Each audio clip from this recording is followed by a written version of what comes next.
Hello and welcome to Pub Bikes Repair Your Bike Tutorials. In this tutorial we will be showing you how to tighten your bottom bracket. First we need to turn the bike upside down. As you can see, my bottom bracket has got some play in it. First we will use a hammer and screwdriver to undo the locking ring. Tap it anti-clockwise to loosen. You can then unscrew the rest by hand.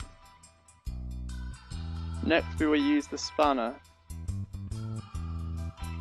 Fix this onto the hex head and tighten by turning it in a clockwise direction.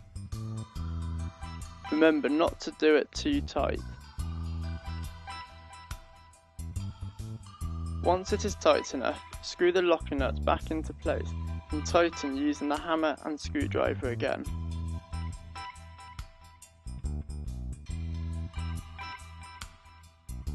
Check everything feels tight. If it feels too tight, loosen it off a little and try again. And there you have it. See you next time.